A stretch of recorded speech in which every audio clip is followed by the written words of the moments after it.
nossa revisão de hoje vai estar disponível para vocês lá, tá? E os slides também, né? Conforme todos os slides das aulas anteriores, este também lá estará para vocês. Lembrando que quinta-feira, né, é o dia da prova de vocês. Então, não esqueçam, né?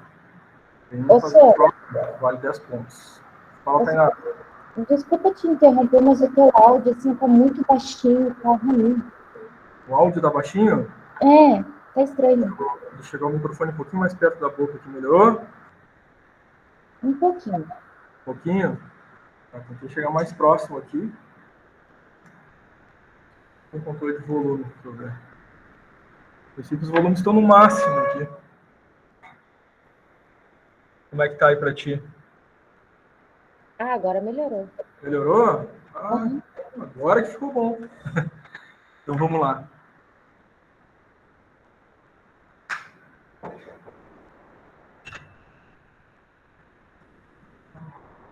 Ah, tu tá aqui. Olá, tudo bem? Nossa, pode procurar o teu nome. Tudo bem? Como é que foram a prova? Tudo certo? Não, tem que passar, não tem que ir tudo certo. Passei, professor. Eu espero que sim. Tá certinho, muito Muito obrigado.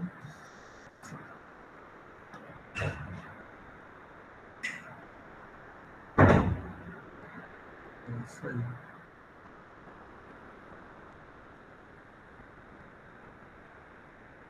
Muito bem. Tchau, tchau. Então, gente, vamos começar então falando sobre o calendário, né, da turma de vocês. Nós começamos as nossas aulas lá no dia 20, dia 19, melhor dizendo, né?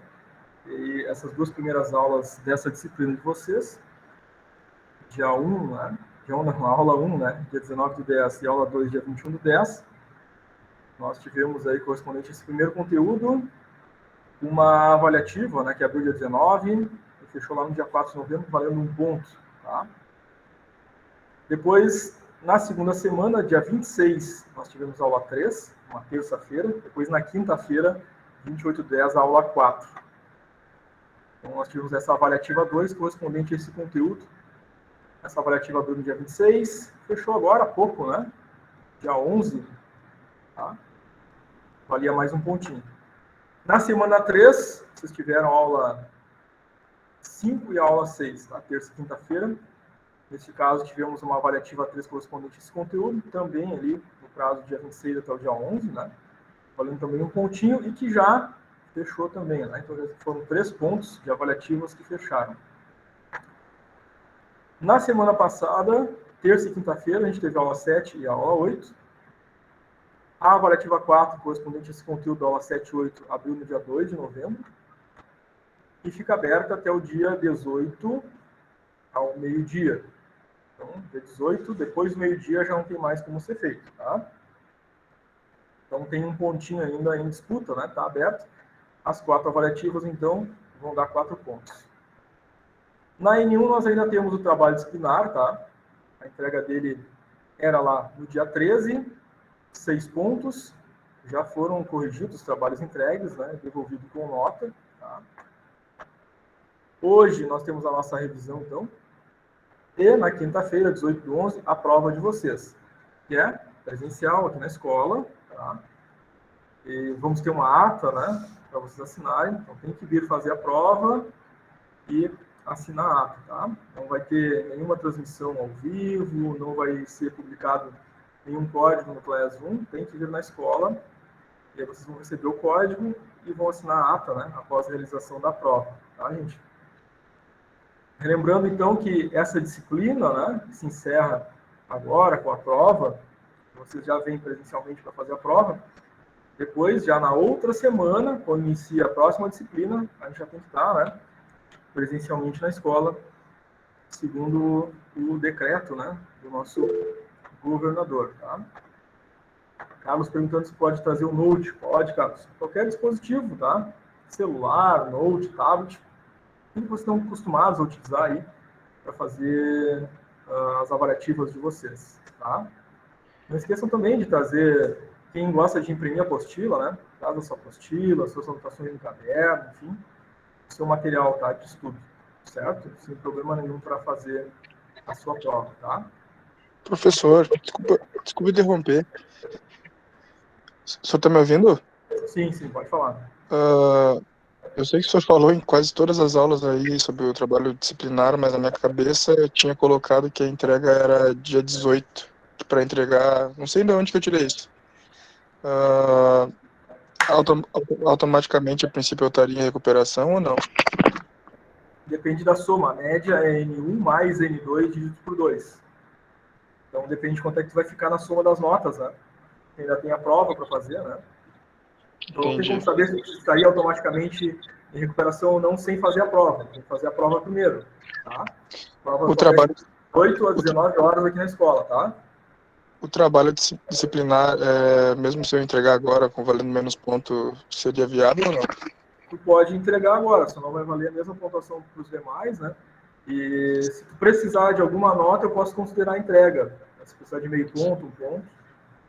Certo, Tá? perfeito. Não vale mais 6, tá? Já passou o prazo. Certo. Tá. Bom, então a prova é na quinta-feira, dia 18, tá? Às 19 horas aqui na escola. Trago os dispositivos de vocês, trago os materiais de consulta, anotação, apostila, enfim. Tá? A média, como vocês sabem, né? Em todas as aulas, no início da aula a gente fala desse calendário, desses prazos, das datas e da média. Como é que é a média? N1 mais N2 dividido por 2. O que é N1? As avaliativas lá do mundo, as 4, mais o trabalho. O que é N2? A nota da prova, né? 10 pontos. Tá? Então, somou as duas, divide por 2, tem que dar no mínimo 6. É a nossa média de aprovação. Tá? Após a publicação das médias, vocês ainda têm, né? Para quem ficar abaixo de 6, tá? Reprovaria por nota, ainda tem a prova de substituição, tá? Que acontece no dia 4 do 12, tem que vir aqui na escola fazer essa prova de substituição, tá? Vem na escola, caso precise, aí fala com as meninas da secretaria, eles vão atender vocês ali para a realização dessa prova. Sim, Kevin. Terminou a prova, já fica liberado, tá, Kevin? Não precisa esperar até as 22. É só a prova, né? Não tem conteúdo, não tem aula. É só a prova mesmo, tá, Kevin? A Emily perguntou: senha do Wi-Fi? Senha do Wi-Fi aqui da escola é escola minúsculo, tá? QI maiúsculo. Aí, quando vocês chegarem aí, já podem conectar, né? Chegou cedo, já faz a conexão, já. Duração da prova é 1h30, Juliana. Tá? A aula de vocês tem cálculo, né? Depois que acessar a prova é 1h30, tá? Sempre que a prova tem cálculo, é mais tempo, tá? Quando é só teórica a prova, só tem conteúdo teórico é 1 hora. Quando tem cálculo é 1h30, tá? Geral a prova. No caso da produção de materiais, né? Tem todos aqueles cálculos lá de ponto de pedido, tem cálculo dos métodos de avaliação de estoque, cálculo de lote econômico de compra, né? Então, quem não é bom de cálculo de cabeça, traz uma calculadora também, vai ajudar. Ô, senhor, só me tira uma dúvida. Ponto de pedido, o estoque sempre tem que estar com o mínimo para poder repor, é isso? Nós temos 2 limites de estoque, né? Estoque máximo e estoque mínimo. Cada um tem a sua fórmula, né? Como a gente viu em aula. E o estoque tem que flutuar, né, entre os dois valores, pelos motivos que a gente conversou, né? Estoque mínimo, se ele ficar abaixo do estoque mínimo, pode ter falta de material, parada de produção, não atende o cliente no prazo. Estoque máximo, excesso de matéria-prima em estoque, dinheiro parado, custo elevado, a empresa está perdendo de fazer investimento em outras áreas, correndo risco de obsoletar material em estoque, né? Então a gente tem esses 2 limites aí, tá, Tainara? Estoque máximo, estoque mínimo. Acho que foi na nossa aula, deixa eu tentar me lembrar aqui, acho que foi aula 3, provavelmente. Aula 3 ou 4. É que essa questão do trabalho, como a gente dividiu em 4 pessoas, que a gente fez em 4 o trabalho, essa questão ficou para mim e para o Rodrigo, e eu e ele estava discutindo muito sobre essa, e quem respondeu a pergunta fui eu, né? Ele fez o cálculo, ele que formulou o cálculo, eu que respondi. Ai, só fiquei com medo, não sei se acertei, nem olhei a nota. Mas essa aí, Tainara, se ficou nessa ideia, tá? Do máximo e mínimo ali, É por aí, tá? Mas estava no conteúdo da nossa aula 3 lá, tá? A Richelle perguntou se pode... Todos os materiais, Richelle, tudo que tiver de material teu, tá? De estudo, tu pode usar, tá? Certo, Richelle?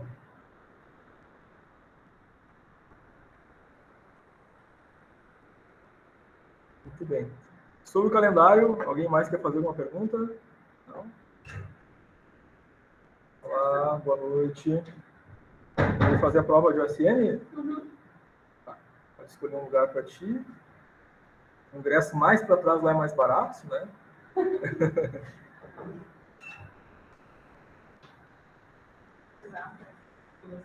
De extra? Isso. Tá, muito obrigado. Então, para ti que chegou agora, tá? Tem que acessar o Moodle, tá? ead.qi.edu.br. Acessa a disciplina de OSM. Depois, acessa a prova lá na semana 5. Vai pedir um código, o código é aquele que está ali, tá? E depois, não esquece, antes de sair, tá? Assinar a ata da prova, tá? Para te ter o Wi-Fi da escola, a senha do Wi-Fi está lá em cima, tá? Escola minúsculo, QI maiúsculo. Tá? Se tiver algum problema no acesso, me chama que a gente dá uma olhadinha aí. Tá? Muito bem, meninas. Demoraram para entrar? Tava uma esperando a outra?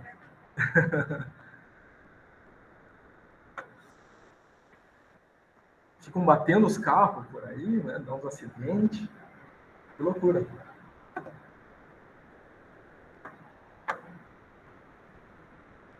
Muito bem. Alguém mais? Tudo tranquilo? Então, vamos começar aí essa nossa revisão, tá? Então, claro, né, gente? O conteúdo da disciplina de vocês são 8 capítulos, né? Na apostila. Foram 8 aulas. E a gente teve, então, nessas 5 semanas, né, 8 aulas, que a gente tratou desses conteúdos. Então, na nossa revisão, é claro, a gente não vai ter tempo, né, de ver tudo que a gente viu em 8 aulas em uma aula. Então, vão ter alguns tópicos importantes que a gente vai revisar. Tá? Então, são tópicos destacados. Não significa que, então, eu preciso estudar só esses tópicos para a prova. Não, né? A prova pode cair qualquer conteúdo da nossa disciplina, tá? Da aula 1 até a aula 8. Mas esses tópicos são mais importantes, mais relevantes, por isso que eles estão aqui na nossa revisão. Então, recomendo, né? Estudem tudo e deem uma atenção especial a esses tópicos que a gente vai tratar agora. Tá?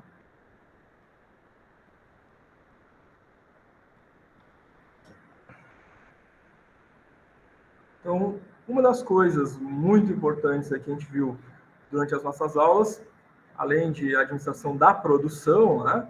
Os sistemas de produção, nós vimos o processo de administração de materiais. São as duas pontas dessa disciplina, né?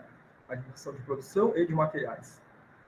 Na administração de materiais, tem 5 funções importantes. Tá?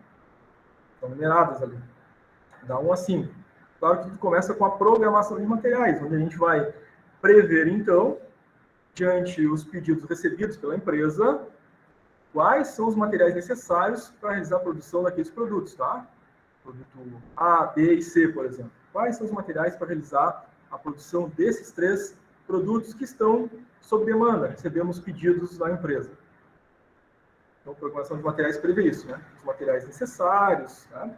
E aí, não havendo a quantidade necessária em estoque, há uma comunicação do PCP, da área de programação de produção, à área de compras, indicando, então, quais são esses materiais, as quantidades e o prazo para que esses materiais estejam na empresa, a fim de que não haja descontinuidade do processo produtivo e que se haja, então, ali a entrega do produto final ao cliente na quantidade e no tempo programado.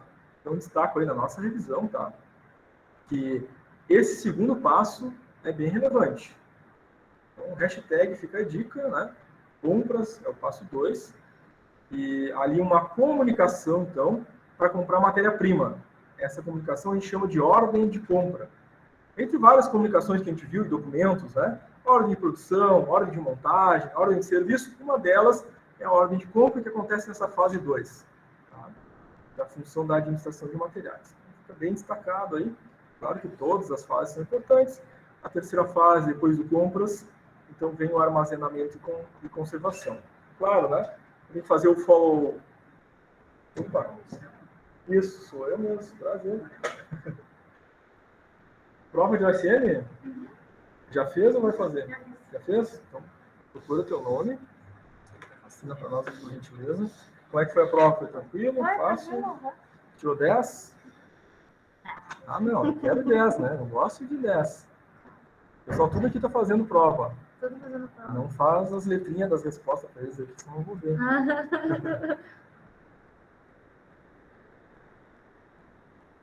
Chegou mais cedo para fazer? Cheguei, aham. Ah, bom. Isso. Então tá. Muito Muito obrigado. obrigada. Tchau. Então, gente, a fase 3, tá, da administração de materiais, então, é o armazenamento e conservação. Claro, acontece após o recebimento desse material, né, pela empresa, e aí tem todos aqueles elementos importantes de armazenamento e conservação. Cada material tem as suas especificações. Tem material que a gente precisa manter uma determinada temperatura para armazenar, tem, né, tem os perecíveis. Tem materiais que a gente tem que manter o controle de umidade do ar, sim, com certeza, né? Tem materiais que podem perecer diante, né, de uma umidade elevada do ar. Tem indústria eletrônica, por exemplo, né, que a gente tem que ter uma determinada pureza do ar. O número de partículas de poeira no ar é controlado, né, por causa dessa produção. Então, a fase 3 também tem essa importância muito relevante. E a fase 4 é a gestão do controle do estoque. Aí entra, né, aqueles elementos que a gente viu de controlar níveis de estoque, nível máximo, nível mínimo, lote econômico de compra, os métodos, né, de apuração de quantidade e de valor financeiro de estoque, método PEPS, método EPS, custo médio, custo de reposição, esses são elementos da gestão de controle de estoque. Fase 4 aqui, da administração de materiais. Pode entrar. Tudo bem? Eu tenho que assinar alguma coisa? Eu fiz a prova. Fez a prova? Sim, tem que assinar a nossa ata aqui. Procura o teu nome, deixa uma assinatura aí, mais R$10 e está liberado. Ah, tá. Então não vou estar liberada, então. Um Pix, a gente aceita Pix também. Ficou com 10? Não. Pergunta para Mas todo tudo mundo, ninguém certo. disse ainda 10. Estou Ai, esperando. gente, mas tá na média, né? Então Tá, tá o bom. importante é isso. Então tá, tchau, tchau. Obrigada. E na nossa fase 5, então, distribuição e transporte, temos aqueles 5 objetivos, né, da produção de materiais. Então, vamos relembrar alguns aí, né? A gente tem prazo de entrega, qualidade, custo, flexibilidade e confiabilidade. São 5. Então, distribuição e transporte impacta um dos objetivos da produção de materiais, da gestão de produção de materiais, que no mínimo é a confiabilidade do cliente e também o prazo de entrega, né? Ambos internamente ligados, tá? A distribuição de transporte, ela pode ser tanto própria quanto terceirizada, mas tem lá suas metas e seus processos, conforme a gente viu aí durante as nossas aulas. Então, destaco a segunda fase, de novo, repito, tá? Importante.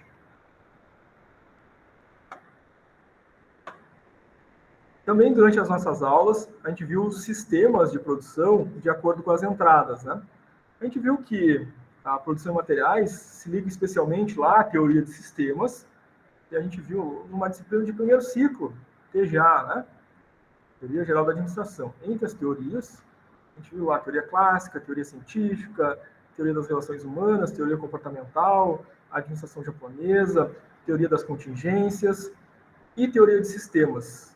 Na teoria de sistemas, a gente viu que a organização é um sistema aberto. Então, há uma correlação sempre com o meio, né, o meio externo. Tanto na entrada, quanto na saída. Né? Na entrada, recebendo materiais, informações. Na saída, devolvendo prestação de serviço ou produto ao mercado. No meio disso, nós temos o processamento. E esse processamento ocorre de acordo com as entradas, os inputs do sistema. Sendo assim, a gente viu 3 classificações de sistema de produção de acordo com as entradas. Produção por encomenda, produção em lote e produção contínua. Tá? Cada uma delas com características próprias em relação a plano de produção, arranjo físico, que é o nosso layout, né? E a previsibilidade da produção. Inclusive, se vocês quiserem relembrar uma disciplina lá de primeiro ciclo, né? Onde a gente trata dessa questão do layout, é o OSM, né? Vocês devem lembrar disso quando cursaram lá o primeiro ciclo. Né? A importância do arranjo físico, o quanto ele reflete, né? Em termos de produtividade para a empresa, enquanto que ele reflete para para os trabalhadores daquela área. No entanto, nossa disciplina de produção de materiais, a gente vê que o arranjo físico ele se modifica de acordo com o sistema produtivo. Tá? Então, produção por encomenda. Claro que o plano de produção, em termos de PCP, a gente não tem, né, uma capacidade muito mais alongada. Tá? Então, depende do pedido, né? É encomenda. Lembra do exemplo do confeiteiro? O confeiteiro só vai fazer o bolo quando tiver o pedido, porque ele não tem como adivinhar, né, ou fazer uma previsão de demanda de quantos bolos de aniversário ele vai ter que fazer, quantos bolos de 15 anos ou quantos de casamento. Então, ele depende do pedido para dar o start no processo produtivo dele. Isso é produção por encomenda. Ele não tem muita previsibilidade. O plano de produção é de acordo com cada pedido. Então, o estoque que ele consegue fazer também é limitado, né, para a produção por encomenda. E o arranjo físico é máquinas, equipamentos, móveis e utensílios giram, então, ao redor dessa produção. Terminou já? Agora tu tirou 10, né? Foi a primeira. Tá? Não viu ali? Na hora que tu clica em salvar e enviar, já dá nota. Ai. Vou pegar minha palmatória aqui. Não, essa revista já serve, né? Quem vier aqui e disser assim, não tirei 10, eu bato na mão. Não achou teu nome? Teu nome completo é? Giovana, com G, com J. Aqui. Nem aqui. Esqueci de colocar o nome. Giovana, mas é da minha turma, né? Sim. Assina aqui. Põe teu nome por extenso, tá? E a assinatura do lado.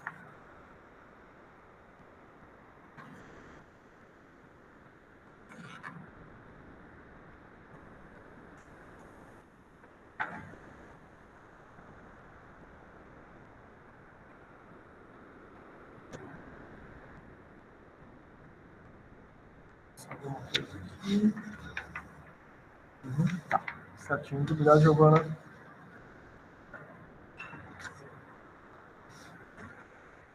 Deixa eu também? Deixa eu ter o nome e fazer a assinatura. Uma assinatura bonita, legível, pra gente entender que foi tu mesmo. Né? Tá? Então, produção por encomenda tem essas características. A produção em lotes. Bom, diferentemente da encomenda, a produção em lotes já tem algum tipo de previsibilidade. Né? Vamos lembrar do exemplo da fábrica de confecções, em que a empresa de confecções pode receber lotes de camisetas, por exemplo, para produzir. Lote de camisetas do pedido, por exemplo, da loja Marisa, da Riachuelo, da Renner, vai produzir as estampas de lote para essas empresas, né? Então, cada lote específico vai exigir uma programação de produção, porque vamos ter tecidos diferentes, tamanhos diferentes, gênero, né? Masculino, feminino, infantil. Cada lote tem uma programação específica e a previsibilidade é mais razoável, porque agora a gente consegue, né? Fazer uma produção, pelo menos uns 3 meses de previsibilidade. Produção contínua, terceiro tipo. Nesse caso, né, em termos de PCP, tá, seria o melhor cenário para o PCP, porque é uma produção, né, que já tem uma previsibilidade de 1 ano, 2, 3, 4, 5, dependendo, né, da versão do produto. Produção automobilística, por exemplo, às vezes, né, o projeto é para 5 anos, né? A empresa já sabe que nos 5 anos ela vai produzir aquela mesma versão daquele veículo. Já tem uma programação de lançamento de uma nova versão, então, né, estamos aí em 2021, para 2026 vai ser uma nova versão. Então, durante 5 anos, a empresa consegue fazer a previsão dessa produção, negociar maiores e melhores condições de preço, né, e quantidade com os fornecedores. Então, em termos de PCP, esse é o melhor aspecto, né? A previsibilidade, então, é total. Sabe-se exatamente durante o ano todo quanto de produção vai ser feito, né, quanto de matéria-prima é necessário, qual é a quantidade de trabalhadores, de mão de obra necessária naquela linha de produção. Tá? Esse é o comparativo aí entre os 3. Destaco aqui, tá, uma atenção especial ao layout e arranjo físico. Esses 3 tipos diferentes aí de modelo de produção. Tá?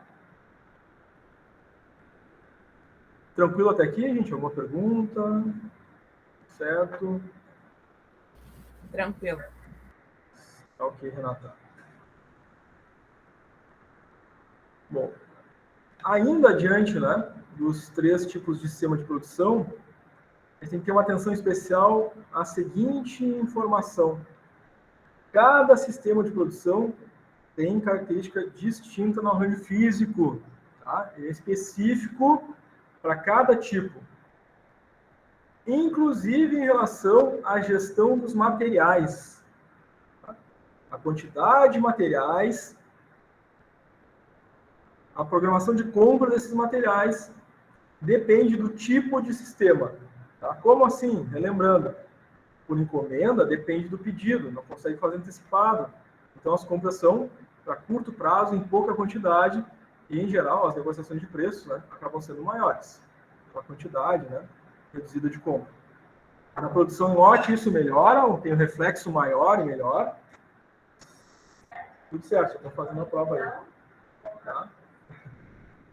Certo, gente? Então, cada tipo de sistema de produção guarda a sua relação com a quantidade de materiais que dá para fazer a previsibilidade e, portanto, a negociação dos melhores preços. Então, a pior condição de negociação de preço é com encomenda, né? Porque o prazo é curtinho. Em lote já melhora um pouquinho e produção contínua é o melhor dos mundos para essa negociação, tá? Bom, então a gente já viu aí que tem uma importância muito grande, né, do PCP nessa relação toda, né? O PCP é a programação e controle da produção. Então, ela se relaciona com materiais, porque faz a programação, né, esses materiais necessários a produzir, mas também se relaciona com a produção, porque o PCP programa, né, as máquinas serem utilizadas, a quantidade de material necessário. Já fez a prova? Tá, só assinar aqui do lado do teu nome, tá? Seu nome é? Marcelo. Fez a prova de OSM, né? Isso. Tá, então acho que eles acabaram não imprimindo as duas chamadas, mas eu tô assinando aqui. Ó. Então, gente, são 4 fases do PCP. A primeira fase é o projeto de produção. Essa primeira fase, o projeto de produção, é significativamente importante, porque todo o restante depende dele. Nessa fase do projeto de produção, a gente vai determinar, né, quais são os produtos, quais são as máquinas a serem utilizadas, as equipes necessárias, tá, a utilizar o maquinário e o processo. E, claro, a partir daí a gente coleta as informações. Já não tem teu nome aqui na lista? Esse já não está aqui. Eu peguei a folha errada. Teu nome é? Lucas. Lucas. Aqui. E claro, né? Depois disso, a gente vai coletar as informações. Então, as máquinas que são necessárias. As máquinas que são necessárias a realizar aquela produção. Qual é a produtividade da máquina, o desempenho, a performance dela? Aquela equipe de produção, aquela célula, né? Qual é a produtividade daquela célula produtiva? Eu coleto as informações, já tenho uma ideia, né, a respeito, e faço o planejamento de produção a partir disso, né? Então tem lá a programação para produzir o produto A, B, C, D, E e F. E aí, pelas quantidades a serem produzidas, né, e pela performance das equipes e máquinas, eu consigo fazer essa diferenciação e essa programação. Foi bom, foi bom. Aí, assina aqui Fabiano. Aqui, ó.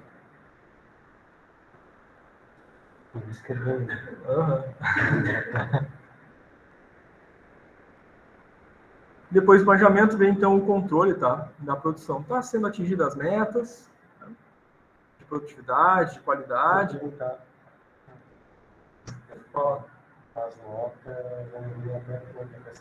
Até sexta, provavelmente.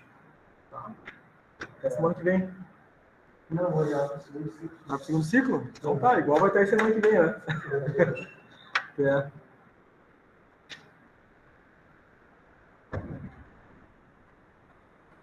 Bom, dentre essas fases, como a gente destacou ali como uma fase mais importante, de novo, hashtag fica a dica, né? Fase 1, é o projeto de produção ou a pré-produção, que acontece antes de iniciar, né, a produção propriamente dita. Então, comentamos algumas coisas, mas fixem isso, tá, gente? Então, no projeto de produção, pré-produção, eu tenho que saber quais máquinas e equipamentos são necessários para cada tipo de produto.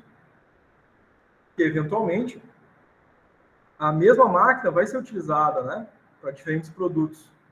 Então, se eu programei utilizar aquela máquina durante 40 horas na semana para produzir um determinado produto, provavelmente, né, eu vou ter a atenção de destinar essa máquina a produzir o produto seguinte naquele tempo em específico, né? Então, eu tenho que cumprir, né, com aquele uso, com aquele tempo, né? Não posso ter desperdício de tempo, desperdício de material, né? Não posso ter gargalo nessa máquina, ou seja, fazer com que a produção, de alguma forma, né, não seja atendida ali com a manutenção preventiva adequada, a fim de a produção se permanecer, se colocar contínua nesse sentido, né? Então, o pessoal disponível também, né? Quantas pessoas, quantos operadores, por exemplo, por máquina?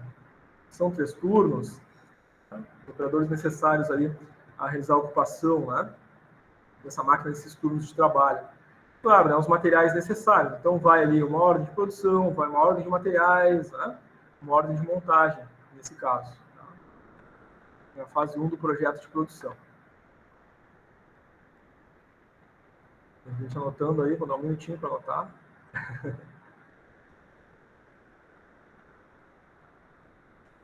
Bom, aí vem uma coisa que a Tainara tinha perguntado logo no início, né, da nossa aula, da questão dos sistemas de máximos e mínimos. Nos primórdios, né, utilizado era aquele sistema 2 gavetas, né, em que a gente tinha a gaveta 1, gaveta 2, uma era estoque sobressalente. Então, naquele sistema, o consumo era da gaveta A, finalizado o consumo da gaveta A, iniciado o consumo da gaveta B, que era o nosso estoque, entre aspas, mínimo, né, já se disparava um pedido de compra, então, ao fornecedor, a fim de restabelecer o estoque da primeira gaveta. Sim, eu te agradeço, muito obrigado. Não, tranquilo, eu te agradeço. Acho que depois os demais. Tá, valeu. Muito bem. Fez a prova? Tá. Tem uma caneta aí para assinar? Ah, é só lápis. Ah, não, tem que ser a caneta, né? Alguém tem uma caneta para emprestar? Aí.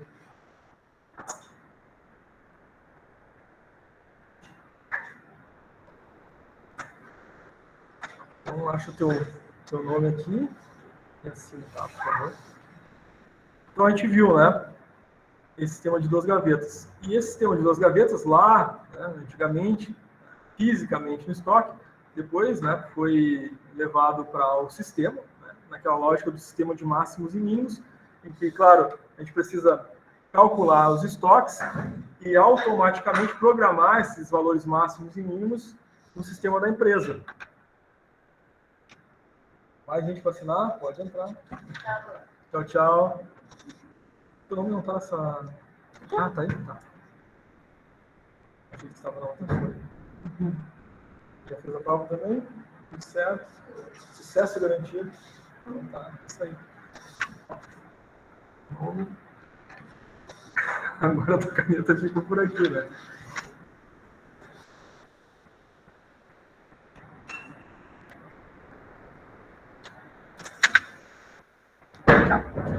Muito obrigado, Fabiano. Continua fazendo as anotações, porque isso é importante para a prova.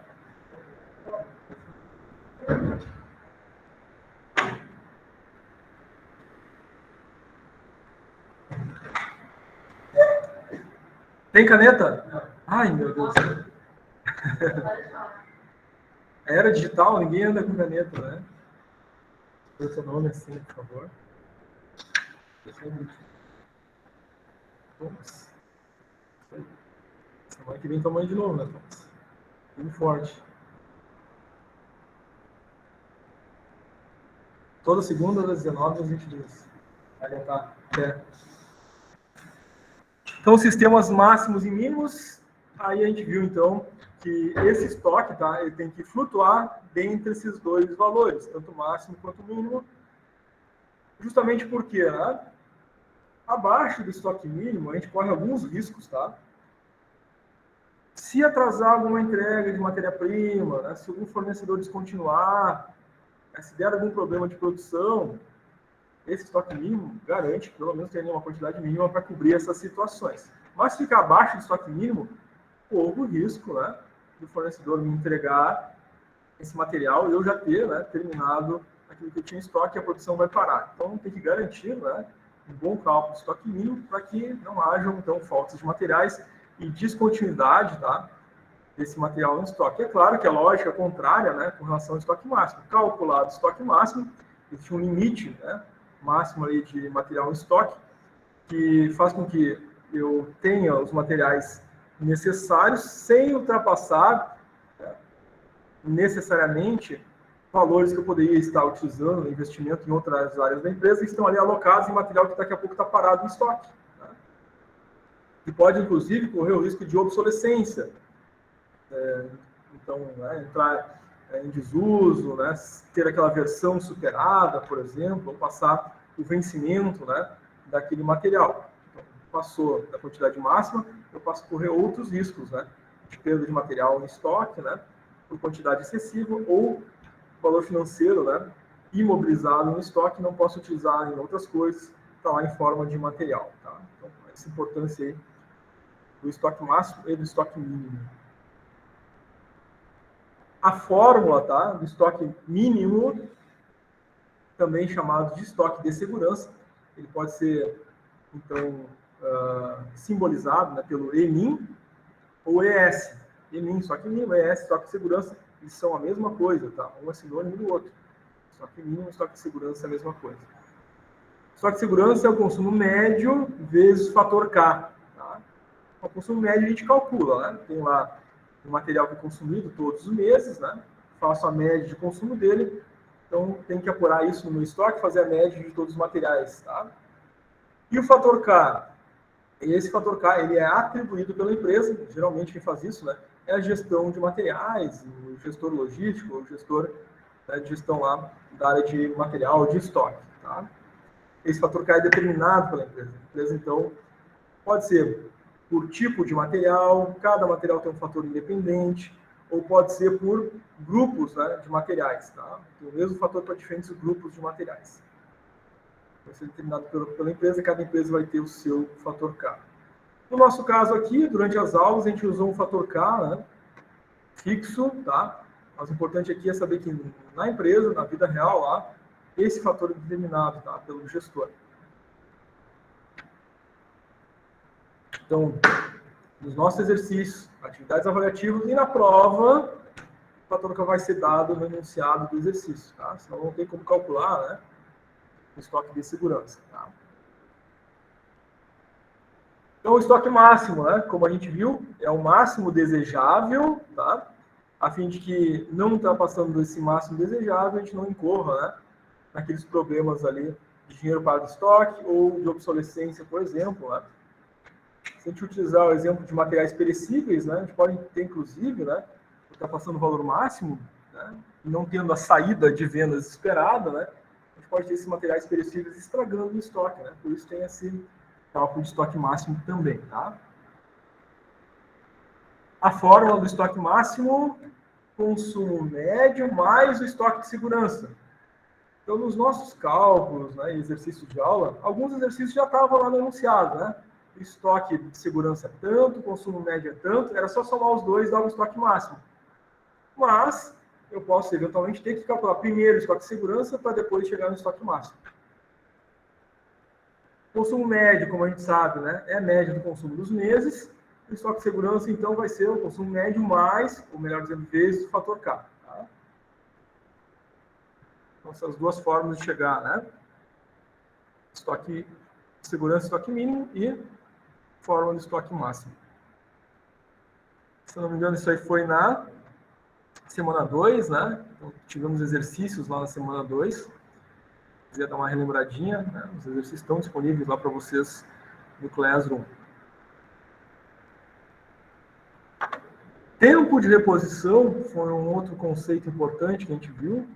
A gente tem um tempo médio, né, que os fornecedores levam para entregar os materiais na empresa logo após, né, mediante pedido. Vamos lá. Tem algum fornecedor que leva 10, 15, 18, 20 dias, então eu vou ter uma média de tempo de reposição.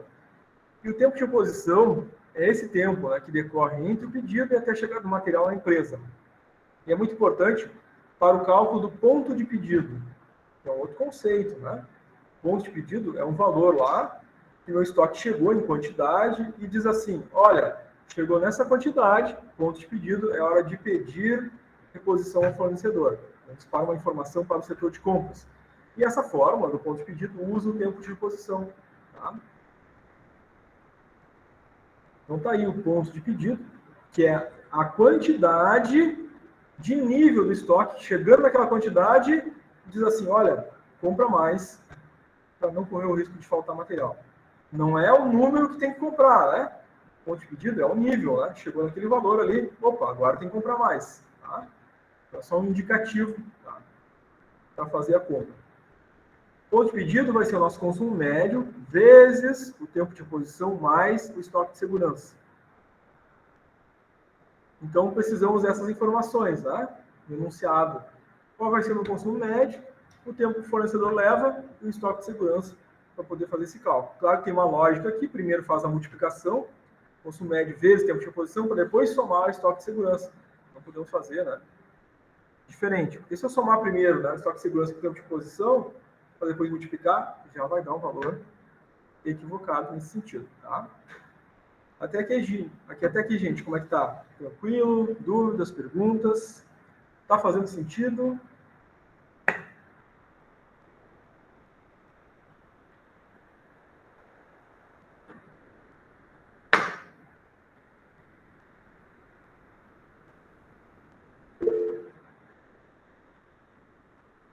Luana colocou aí no chat tudo certo. Legal, Luana. Bem.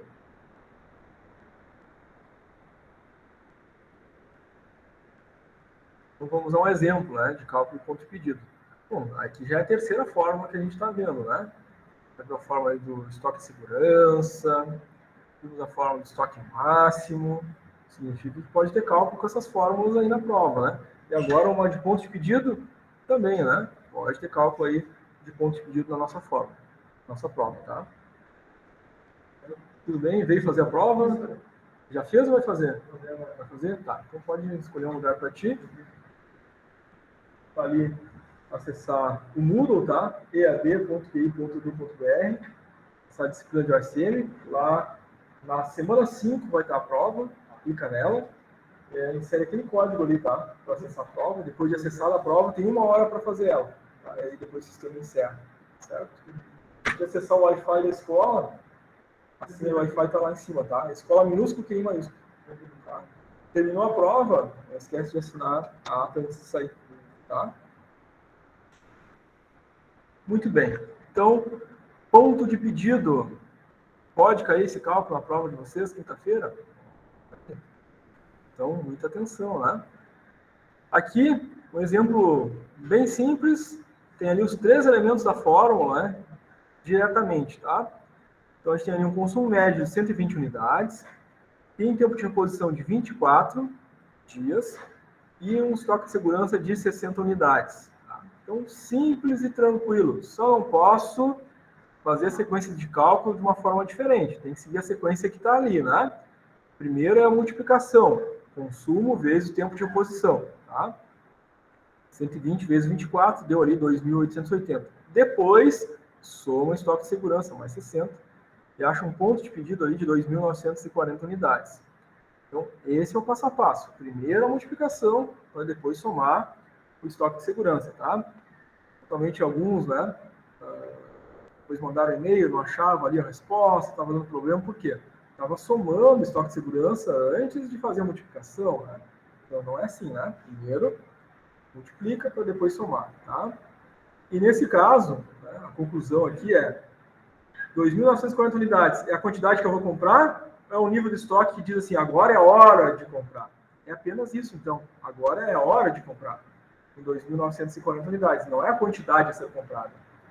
Porque o ponto de pedido ele só indica, né, que naquele nível ali de estoque eu preciso fazer uma nova compra, uma reposição.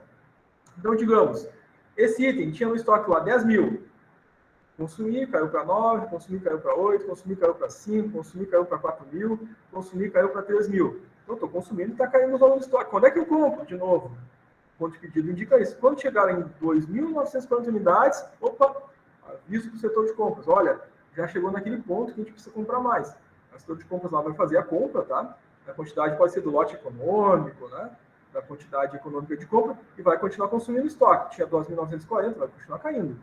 2.700, 2.500, 2.100, 2.000, até chegar, né, ou melhor, evitando, é claro, né, chegar no estoque de segurança, porque aí, quando estava lá em 2.940, foi pedida a compra, né? Então pode chegar antes, deve chegar antes do que baixar o estoque de segurança, né? Então esse é o ponto de pedido. Ele indica o ponto, né, em que vai ser enviada uma nova ordem de compra para o fornecedor. Não é a quantidade a ser comprada, é o momento que a gente faz uma nova compra.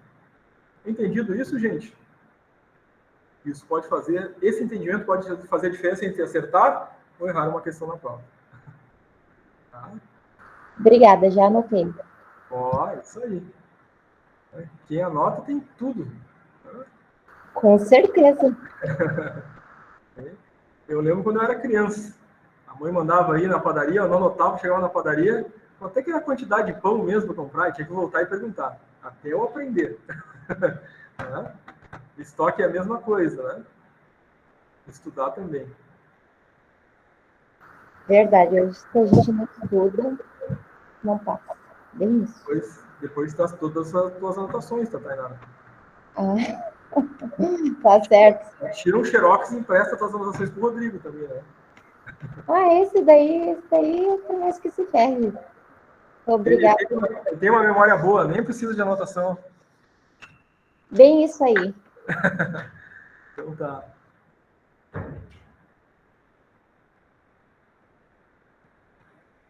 Uma outra coisa que a gente viu aí durante as nossas aulas foram os gráficos dente de serra, né? Onde a gente visualizava ali no gráfico como é que acontecia esse movimento, né, de consumo e de reposição de estoque. Então o gráfico indica isso, né? Como é que o consumo acontece? O consumo é imediato, o consumo é gradativo, a reposição, como é que é? Imediata, a reposição é gradativa? Esses gráficos demonstram como isso está acontecendo, né, de fato, dentro do estoque. E é claro que cada tipo de produto, cada tipo de matéria-prima vai ter, né, o seu gráfico em específico, né? Aquilo que está sendo consumido, né? A partir desses dois elementos, quantidade e tempo, né? Dentro desse gráfico, tá? Então, um primeiro modelo é o gráfico de reposição imediata e o consumo gradativo. O nome na lista. Estamos com a tua caneta aqui ainda. Também que você tem um lápis. Quer a tua caneta de volta? Tranquilo? Vou ficar te devendo, né? Na próxima aula, te trago um chocolate. Boa noite. É aqui? Na semana 5, tá? Então, já entrou já? Tá, já clicou na semana 5? Já. Então abriu aqui. Aí tá lá, atividade avaliativa final. Turma, segunda-feira amanhã. É a tua? Não, tá. Então, turma, segunda-feira à noite. É a tua, né? Aí tu, pá, clica ali. Ó, agora aqui tem algumas instruções e informações, tá? Atividade avaliativa, tá aqui. Tu lê as instruções da prova. Tá? Tem várias instruções. Tem que ler as instruções. Aí depois tu faz a tua tentativa. Ah, tu já fez a tentativa? Não, mas eu fiz onde eu tudo. Matéria anterior. Tá, então tu entrou em planejamento estratégico. Tu tem que entrar em USM. Pois é, mas. Botar no painel, né? Lá onde tu entrou em planejamento estratégico, tem que procurar por OSM.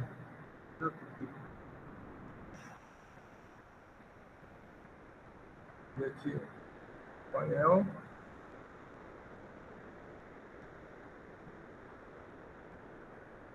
Planejamento estratégico que tu tinha entrado, né?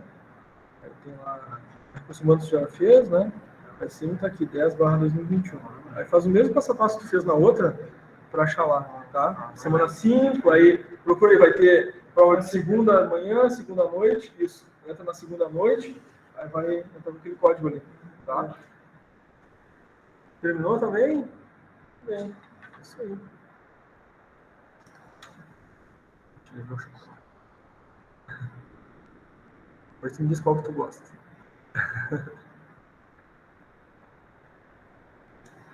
Obrigado. Então, gente, o primeiro gráfico é de reposição imediata e consumo gradativo. Tá? A reposição imediata nada mais é que todo o material chegou naquela data.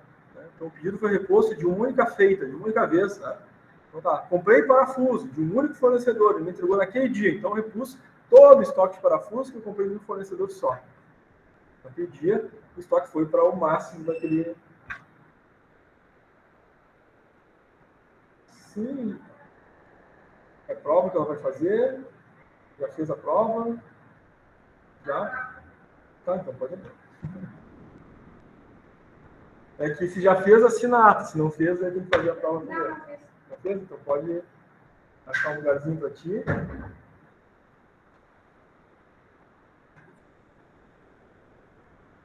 Aí você tem que acessar o Moodle, tá? ead.qi.edu.br. Acessa a disciplina de OSM. Tá? Depois acessa a semana 5. Lá na semana 5 tu acha a prova da tua turma, né? Que é segunda-feira à noite. Depois tu insere o código 426997 para fazer a prova. Tem 1 hora para fazer a prova depois de tu acessar. Depois de feita a prova, né? Clicou lá em finalizar e enviar. Assina a tua ata, tá? E aí depois está liberado. Só felicidade depois, só comemorar. A senha do Wi-Fi está lá em cima, tá? Escola minúsculo, QI maiúsculo. Tá? Tudo bem. Então, reposição imediata, o estoque foi reposto de uma única vez. O consumo gradativo significa que, ao longo do tempo, e o gráfico demonstra isso, né? Não se consome tudo de uma vez só. Então, exemplo dos parafusos, conforme vai sendo montado, né, o material bruto final, esse consumo vai se dando ao longo do tempo. Por isso a gente tem ali no gráfico, tá, a linha azul, a reposição imediata. Entrou todo o material, né, naquele dia, tá? Então, 5.000 parafusos, por exemplo, entrou todos naquele dia. O gráfico é vertical nesse sentido, né? Mas depois foi sendo consumido aos poucos, né? Um dia consumiu uma quantidade, no outro uma quantidade, foi descendo esse estoque dos parafusos, né? Até chegar o nosso estoque de segurança, o estoque mínimo ali. Tá? É claro que em algum momento ele vai ser reposto, né, e volta totalmente de novo, né, ao estoque máximo. Tá? Esse primeiro exemplo, reposição imediata, consumo gradativo. No segundo exemplo, nós temos aqui a reposição que é gradativa e o consumo que é também gradativo. Agora, nesse caso, por exemplo, reposição gradativa, eu posso comprar de diversos fornecedores, né? Tem lá estoque de 5.000 parafusos para repor, mas daqui a pouco chegou, né? 2.000 de um fornecedor, 1.000 de outro, 500 de outro fornecedor, até que chegou de todos os fornecedores eu repus os 5.000. Então vai chegando, né? Dia após dia, até que eu chegue ao valor máximo de novo do estoque, né? Reposição gradativa, vai chegando aos pouquinhos, um pouquinho de cada fornecedor, até chegar ao valor máximo do estoque. E a reposição depois vai sendo, né, consumida, então, a gente vai ter o consumo que é gradativo, dia a dia também, tá? Então, também, de novo, aí, controle de máximos e mínimos. Só que agora o consumo, né, é gradativo e a reposição também é gradativa nesse sentido. Tá? Tudo bem. E o terceiro tipo, agora nós temos a reposição que é gradativa e o consumo que é imediato.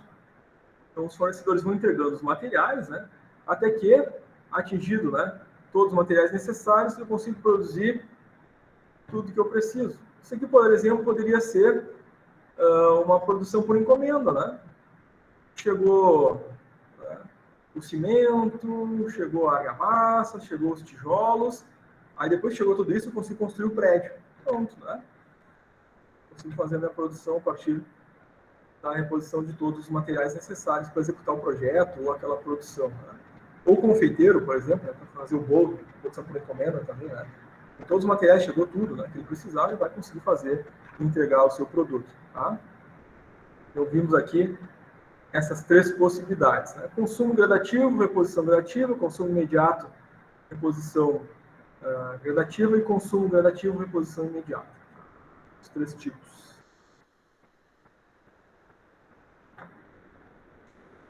Em relação ao estoque, nós também temos aí a acurácia dos estoques. Essa acurácia pode ser tanto física quanto financeira. Então, a gente sabe, né, que o controle de estoque tem essa dupla importância. Eu preciso ter a quantidade, é claro, né, e ter a garantia que a quantidade está no estoque conforme está registrado no sistema, para que não haja descontinuidade do processo produtivo. Então, a quantidade é importante. E, é claro, né, o valor financeiro também tem essa importância, porque nós precisamos registrar na contabilidade o valor financeiro do estoque. Quem lembra lá do primeiro ciclo, né? Disciplina de contabilidade gerencial. O que vai ser registrado lá no balanço patrimonial, do lado direito do balanço, onde a gente registra o ativo. Lá, ativo circulante, caixa, banco, né? Aplicação de liquidez imediata e estoque. Então, estoque é um valor financeiro registrado no balanço patrimonial da empresa. Então, tem essa importância, né? Por isso a gente tem a acurácia física, quantidade, não pode faltar na produção, e a acurácia financeira. O valor financeiro tem que registrar lá no meu balanço patrimonial. Né? Muito bem. Dito isso, primeiro a acurácia física. Tá? A fórmula para calcular a acurácia física é o número dos itens que foram contados no estoque e que estão efetivamente lá na prateleira dentro do estoque, né? Dividido pelo número de itens que estão listados no sistema. Tá? O que está listado no sistema? Bom, chegou material do fornecedor, entrou lá na recepção, está na nota lá 500 peças, é registrada a entrada desse material no sistema no momento que entrou, tá? No recebimento. Aí lá no estoque, depois, teve algum desperdício, perda de material, vou fazer a acurácia, vou contar no estoque e vejo que em vez de 500 que entrou, agora tem 498. Perdeu, extraviou, estragou. A acurácia vai ser, então, os contados, 498 lá no estoque, dividido pelos 500 que deram entrada. E a gente vai ter a acurácia, então, inferior a 100% nesse caso, né? Para ser uma acurácia 100%, é 500 que entrou, 500 que foi contado, né? Dividir um pelo outro, deu 1, vezes 100, 100%. Então, essa é a nossa acurácia física. Foi rápido. 100% de aproveitamento? Isso aí. Isso aí. Show. Perfeito.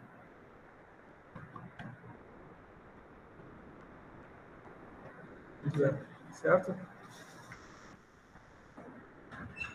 Vamos a um exemplo de cálculo.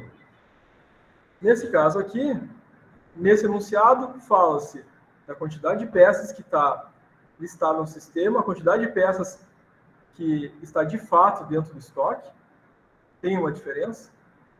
Deu entrada, está registrado no sistema 350 peças, foi contado no estoque 259, tem uma perda aí, então, né? Nesse caso, então, a acurácia física, 259 que de fato foi contado lá, dividido pela quantidade que tinha entrado, está listado no sistema, 350. Dividiu uma pela outra, deu 0,74, vezes 100, indica então que eu tenho uma acurácia de 74% em relação à quantidade. Ou seja, tem apenas 74% daquilo que deveria ter no estoque. Isso aqui é uma perda significativa. Tá? Dependendo aqui da situação da empresa, se isso se repete para vários itens em estoque, a empresa tem um problema grave, está perdendo muito dinheiro no estoque. Vamos imaginar aqui que isso acontece com todo o estoque. A empresa tem 74% daquilo que deveria ter, então teve uma perda de 26% do estoque. É 1/4 do estoque que ela está perdendo. Se é um estoque de 10 milhões, perder 25%, 1/4 do estoque de 10 milhões, né? Vai representar aí, né, um desfalque milionário nesse estoque. Então, a acurácia física é algo que deve se manter em torno, geralmente, tá? As metas giram em torno de 99%, 99,5%, quando a meta já não é 100% da acurácia. Então, as metas são muito altas em acurácia. Então, esse problema aqui, né, 74%, provavelmente, né, essa equipe aqui da gestão de estoque vai ser chamada, né, para verificar o que está acontecendo com esse estoque, né? Algum item, né, que está sendo extraviado, a forma de armazenamento, né, não está sendo respeitada, tem que treinar essa equipe, aconteceu alguma coisa estranha aí, porque 74% de perda é muita coisa. Né? Claro, como a gente viu, tem a acurácia financeira, porque não é só a importância de quantidade, né? A importância de quantidade tem a sua relevância em função do fluxo produtivo, né? Se eu tiver a quantidade a menor, eventualmente, nós não vamos ter uma continuidade dessa produção. Ela vai parar, a gente vai ter impactos junto aos nossos clientes. atraso na entrega, né? Produção abaixo da quantidade prevista. Mas a acurácia financeira, bom, aí vai me indicar as minhas perdas financeiras em estoque e, obviamente, né, os meus registros contábeis do estoque lá no balanço patrimonial. Tá? Então, a acurácia financeira é medida pelo valor financeiro dos itens que foram contados no estoque, pelo valor financeiro da quantidade que entrou nesse estoque. Tá? Nesse caso, aquelas 350 peças que deram entrada a R$ 22,00, elas tinham, então, um valor financeiro de R$ 7.700.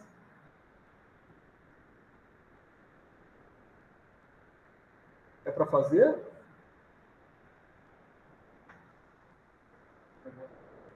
Tem uma tomadinha bem ali, ó. Estava guardando esse lugar para ti, sabia que tu vinha. Tá? Ao acessar aí, a senha do Wi-Fi é escola minúsculo Q em maiúsculo, tá? Aí tu vai acessar o Moodle, ead.qi.edu.br, a disciplina de OSM. Lá na disciplina de OSM tu vai procurar a semana 5, vai identificar a prova lá, tá? Segunda-feira à noite. Clicando lá vai te pedir o código, aquele ali é o código da prova, tá? A prova, depois que tu acessar com o código, tem 1 hora para fazer. Tá? Depois de feita a prova, clicou lá em salvar. Não esquece, né? Antes de ir embora, de assinar a nossa ata. Tá? Boa prova aí. Meta nota 10, hein? As gurias só riem lá em cima, lá atrás. Lá. Mas estou esperando de vocês, gurias. Tá? Nem que seja a nota somada das duas, tem que dar 10. Hein? Não pode sair sem 10. Hein? Ah, não acredito. A culpa é de alguém, não é minha. A culpa é do professor. Não pode ser. Não admito isso. Ainda mais a minha presença. Né? Mas como é que ficou? Ruim. Mas vai dar para chegar na média. Né? Acho que vai. Não me conta história triste. Até a semana que vem. Então, gente, claro, as 350 peças, cada uma foi pago R$ 22,00, né? Então, 22 vezes 350 dá os R$ 7.700. Então, esse foi o registro, é o valor financeiro, né? O custo que a empresa teve, esse é o valor financeiro das peças. No entanto, como teve desperdício, né, perda ou extravio, agora tem 259 peças em estoque a R$ 22,00, então, agora de fato tem R$ 5.698. Perdeu o dinheiro. O valor de fato, 5.698, dividido por 7.700, que é o valor que deveria ter no estoque. Dá o 0,74 vezes 100, 74% do valor financeiro no estoque. Perdeu 26% do valor financeiro. Aqui tem uma lógica também para descobrir qual foi o valor financeiro perdido. 7.700 é o valor que deveria ser. 5.698 é o que tem. Então, pego 5.698 menos 7.700. Eu tenho exatamente o valor financeiro que foi perdido.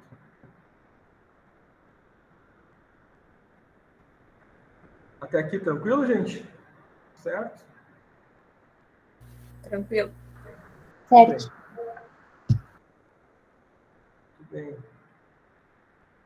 Bom, vimos também durante as nossas aulas os métodos de avaliação de estoque. A gente viu custo médio, PEPS, EPS e custo de reposição. Inclusive o método PEPS, né, era ali um dos tópicos do trabalho disciplinar, né?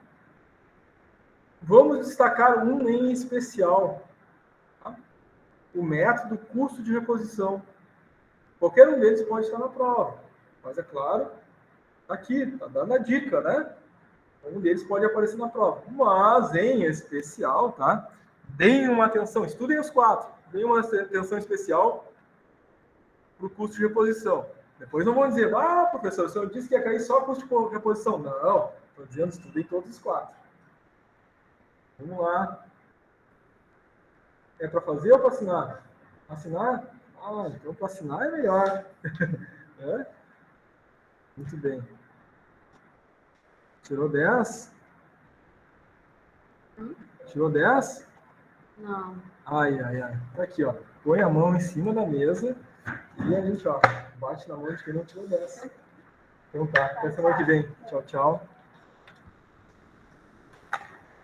8, tá bom. Ah, 8 tá bom, então eu vou bater no tamanho, então. É uma nota boa. 8 já dá para. Né?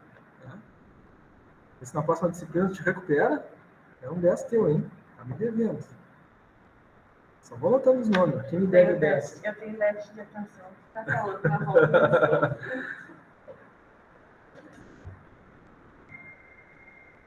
Muito bem, gente. Então, custo de reposição.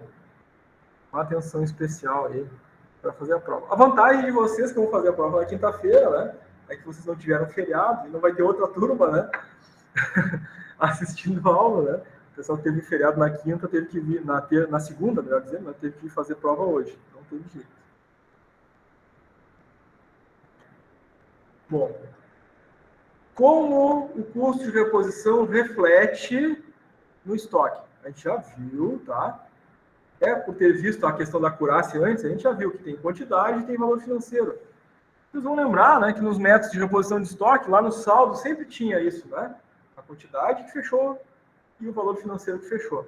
Então, cada método reflete o valor financeiro. O método custo de reposição, então, traz o seguinte reflexo.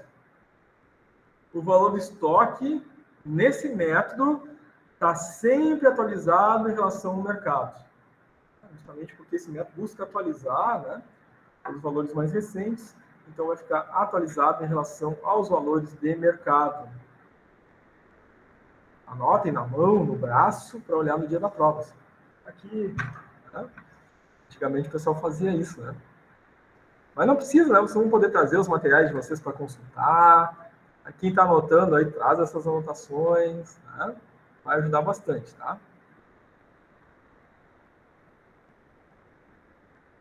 Muito bem, intervalinho de 15 minutos agora. Depois desse intervalo de 15 minutos, aí vamos ter exercícios no Classroom para fazer. Esse exercício de revisão, recomendo. Façam com muita atenção, anotem, né, porque vai ajudar na hora da prova, tá? Agora são 20 horas e 20 minutos, 20 e 35, tá? Nós voltamos aí para fazer a nossa chamada e para fazer os exercícios no Class, tá, gente? Para quem está online, só fecha o microfone e a câmera e abro novamente às 20h35, tá, gente? Até daqui a pouco. Tá, beijo, fui.